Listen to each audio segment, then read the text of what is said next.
What is the palace's comment or reaction to Senate President Tito Soto saying he wants to institutionalize the independent commission and that he would formally request the president to certify as urgent Senate Bill 1215, which would establish the Independent People's Commission to hasten its passage?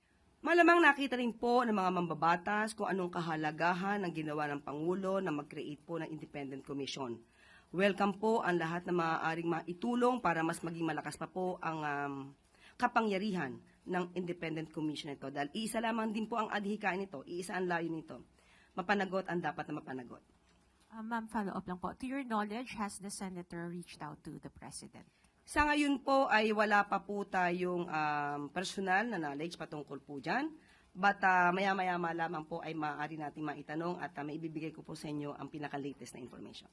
Would the President be open to this po kaya? Opo, lalo na po kung ito po ay makakabuti po sa gagawin po na mas malawak na kapangyarihan Independent Commission.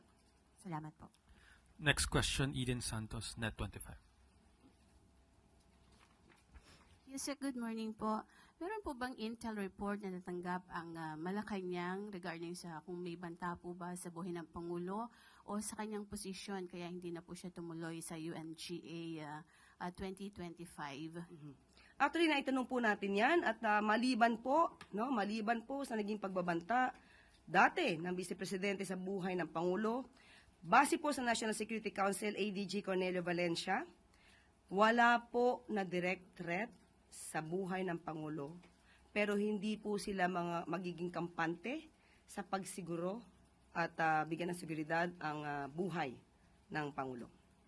Follow-up question lang po. Clarification lang yung binanggit niyo po kanina sa tanong ni Masena.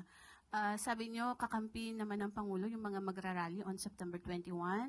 Supporters po ba niya ito? Kasi may lumabas din po sa SOCMED na parang may ganun pong hint. Hindi, liwanagin po natin. Pag sinabi po natin kakampi, ang adhikain po para laban sa korupsyon. Hindi po ibig sabihin yun po ay mismo mga tao niya na siya magrarally. Ang adhikain po ang magkakakampi para labanan ng korupsyon. Thank you po.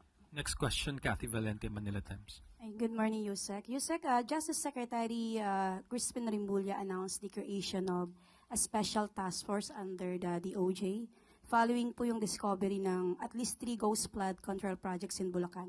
Is this a separate separate task force from the President's Independent Commission? Hindi po ba mag-overlap or magkaroon man ng conflict with the probe ng ICI? Thank you. Ang ICI po ay binigyan po ng kapangyarihan upang makipag-collaborate, upang tawagin ang anumang ahensya ng gobyerno na maaaring makatulong sa pag-iimbestiga. Kasama na rin po dyan ang NBI at ang iba pong mga law enforcement agencies.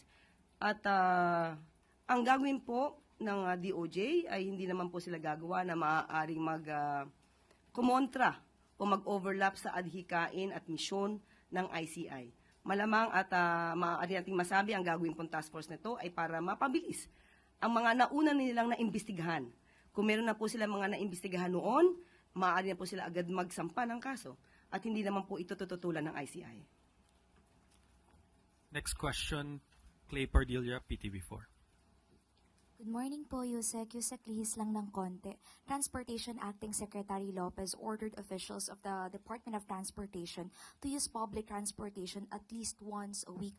Approve po ba ito sa Malacanang, and should this also be applied to other agencies to help reduce the number of private vehicles on the road? Salamat po.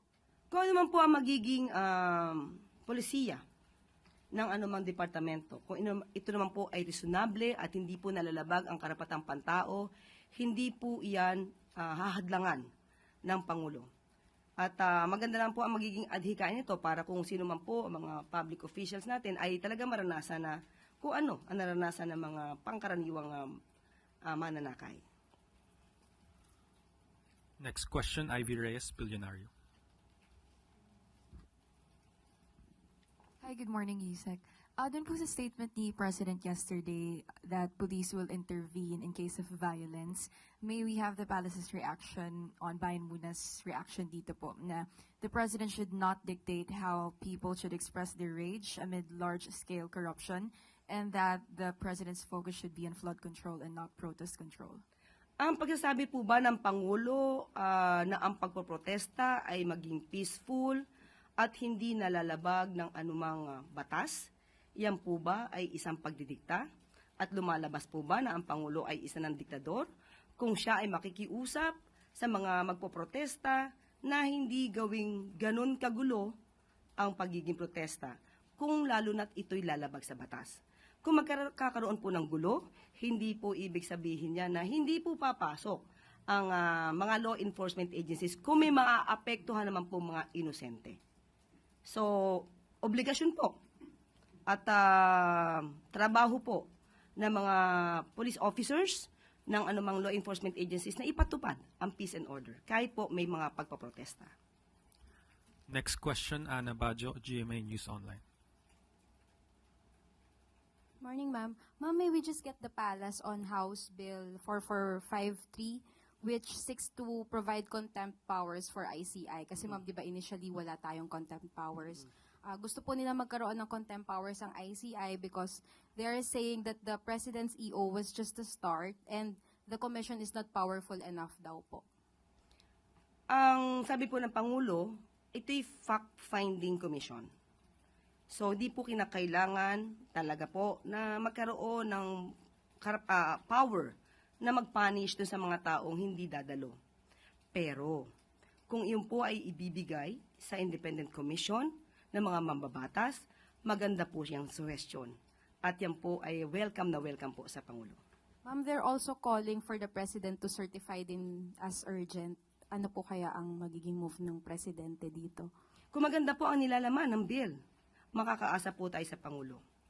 Thank you, ma'am. Next question, Samuel Medinilla, Business Mirror.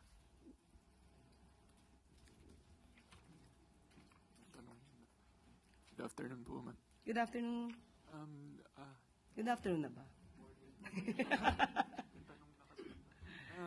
Budget? Opo, Kasi, ano to lagi, di ba? Business. sige po, ma'am, itanong ko na lang rin po. Yung meron na po bang budget po yung IC? Sabi na nga ba? Okay. Budget Ng ICI po. Okay. Nakalagay naman din po sa EO kung saan po manggagaling, di po ba? Ang budget. Pero specifically, tinanong na po natin din ang DBM patungkol po dyan. Dahil talagang ito'y matatanong kung saan manggagaling ang budget. Ang MOOE po, ang Maintenance and Other Operating Expenses at ang Capital Outlay, ay manggagaling po sa Contingency Fund dahil ito po ay bagong tatag na opisina. At ang mga personal services naman po ay manggagaling sa Miscellaneous Personal Benefits Fund. At iumpisahan na rin po malaman kung magkano ang budget kapag po naibigay na rin po ang organizational structure na aaprubahan po ng Executive Director ng ICI. Okay? Ma'am, tanong ko lang po, follow-up lang. Meron na po bang na-mention sa Malacanang yung ICI kung may na-appoint na rin silang Executive Director? Magpupulong pa lang po sila. So most probably within this week ay meron na po. Thank you po. Salamat po. Last two question. Next question is from Tina Maralit, Manila Times. Ma'am, balikan ko lang po yung tanong ni Eden kanina in relation to that question. Ano pong reaksyon o komento ng palasyo dun sa calls of some party sa military and the police to withdraw their support from the president amid the corruption mess? Meron ba? Meron ba? Nag-react din po yung AFP that wag daw silang gamitin sa pamumulitik. Okay. Kasi para makumpleto natin, no? So, ang sabi ng AFP ay wag silang gamitin sa pamumulitika. Tama naman po. Ito pong pagpoprotesta na po na to ay wag natin ihalo yung mga uniformed personnel dahil ang protestang ito ay manggagaling talaga sa taong bayan at hindi po sila dapat gamitin para magkaroon ng destabilization. Muli, ang Pangulo ay nirespeto ang mga tinig ng taong bayan. Kung anong hinaing, yan po ay nadidinig at nararamdaman ng Pangulo. Huwag lamang pong haluan ng ibang intensyon para mismong gibain ang gobyerno. Yan po ay labag sa batas. Follow-up lang po. Does the palace see this as a diversionary tactic to divert attention away from what was said earlier, yung totoong issues na kailangan tutukan ng presidente? Maraming issues. Anong totoong issues? Maraming issues. Like, yung sa corruption po, parang yung mga sinasabing usap-usapan tungkol sa destabilization, is this tactics ba ng mga kritiko ng Pangulo? Do you see this as a tactic para ma-divert yung attention away from? Ulitin natin tactic siya para malayo sa issue ng korupsyon? Yung attention po ng publiko. Yung protesta? Yung sinasabi pong destabilization. Wala tayong makitang ganung klaseng connection. Hindi ko makita yung connection. Ulitin natin, ba't saan ito nagsimula? Nanawagan ng Pangulo sa SONA pa lang. Ang sabi niya, mahiya naman kayo. At ngayon ay nagtutuloy-tuloy ang pag-iimbestiga tungkol sa mga anomalyang flood control projects. Hindi lang dyan, magtatapos yan.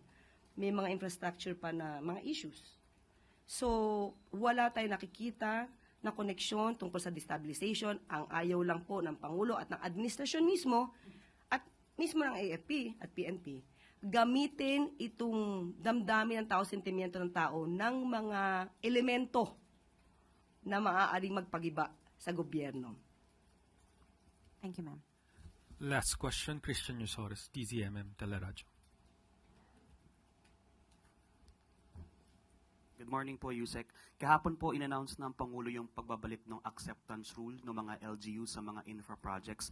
How can the government ensure na hindi masasubject sa any anomalous transactions or deals ng mga LGU and agencies yung pagbabalik ng rule? Meron po bang inilatag na specific measures or guidelines ng Presidente para hindi po ma-impluensyahan ng mga contractors or kung sino pong mga officials yung mga LGUs na mag-a-approve ng mga bagong infra projects? Thank you. Alam mo, kahit na marami tayong batas, kahit yung namumuno natin ay matino at ayaw ng korupsyon.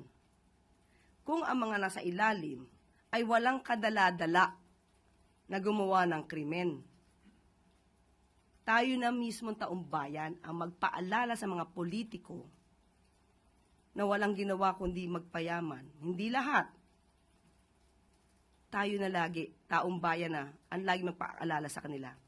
Nang sinabi ng Pangulo, mahiya naman kayo. That is the last question, Yusek. Thank you. Thank you, JM. Walang iniwan, walang isinasantabi, at walang pinababayaan.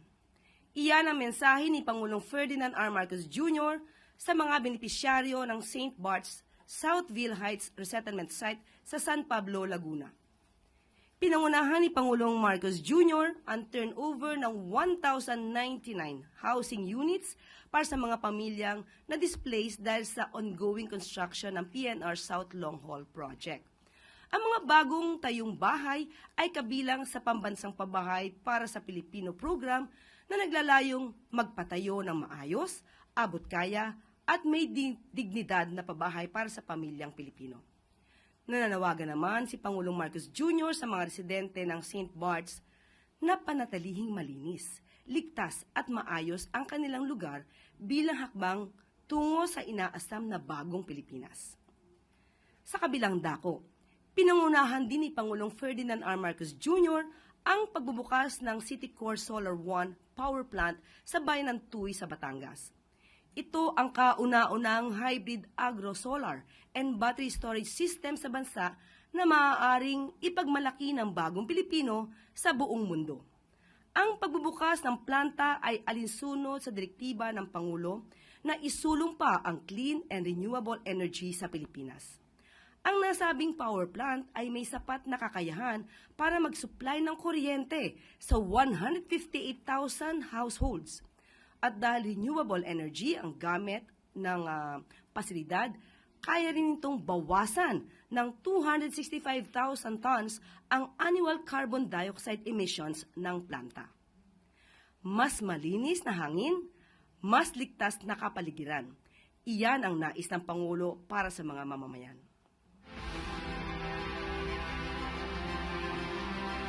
dahil kasama ng pagbubukas ng mga pintuan sa bagong tahanan ay ang bagong pag-asa para sa napakaraming pamilya. Bahagi ito ng mas malawak na programa ng gobyerno na magtayo ng bagong tahanan para sa mga pamilya na naapektuhan ng Philippine National Railway South Long Haul Project. Dito sa Batangas, pinapakita natin sa buong mundo na ang solar power ang daang tungo sa isang pangmatagalan at malinis na paraan ng pagbibigay liwanag sa ating mga tahanan at industriya. Makakatiyak kayo na ang inyong pamahalaan ay patuloy na naghahanap ng mga paraan upang makabuo ng mas malinis na enerhiya ng pagbibigay ng liwanag sa ating bagong Pilipinas. At bago tayo magtapos, muling binigyan diin ni Pangulong Ferdinand R. Marcos Jr. ang commitment ng administrasyon na pagtibayan ng creative sector bilang pangunahing takapag-angat ng kultura, ekonomiya at national pride. Pinangunahan ni Pangulong Marcos Jr. at First Lady Liza Araneta Marcos at ng First Family ang official launch ng responsabling panunood tungo sa bagong Pilipinas. Ang Tara Nood Tayo campaign ay naglalayong itaguyod ang responsible viewing at palakasin ang television and film industry sa bansa. Ipinagbubunyi rin ng kampanya ang mayamang talento ng mga Pilipino, talents, producers, directors, cinema, operators at distributors. Sa kanyang mensahe sa nasabing infomercial, binigyan diin ni Pangulong Marcos Jr. na kaisa ng taong bayan ang First Family at ang pamahalaan sa pagtangkilik sa pelikulang Pilipino at mga programang pang-telebisyon. Dapat lamang ipagbalaki ng bagong Pilipino ang kwentong Pilipino. Sa bagong Pilipinas, inaanyayahan ng MTRCB ang bawat manonood. Nanonood tayo ng mga programa at pelikula dahil ayaw nating nagpapahuli sa balita at kwentuhan. Invested tayo sa mga karakter na pinapanood natin na parang mga tunay na tao sa totoong buhay. Ang telebisyon at ang mga sinihan ay nagsisilbi ring pangalawa nating tahanan. More than just the memory of a happy story, we have invested ourselves in the characters of our TV shows and movies. Kasama ang pribadong sektor, kaisa ninyo ako, ang aking pamilya, at ang ating pamahalaan sa pagtangkilik sa mga pelikulang Pilipino at mga programang pang-telebisyon dahil ang bagong Pilipino ay pinagmamalaki ang kwentong Pilipino. Bagong Pilipino! Tara! Nood tayo! Bagong Pilipino! Tara! Nood tayo! Bagong Pilipino! Tara!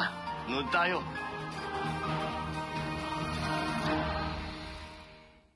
O paano? Tara! Nood tayo! At dito na po nagtatapos ang ating press briefing. Magandang araw para sa bagong Pilipinas. Thank you for watching. Don't forget to like, share and subscribe for the latest hot news of the press.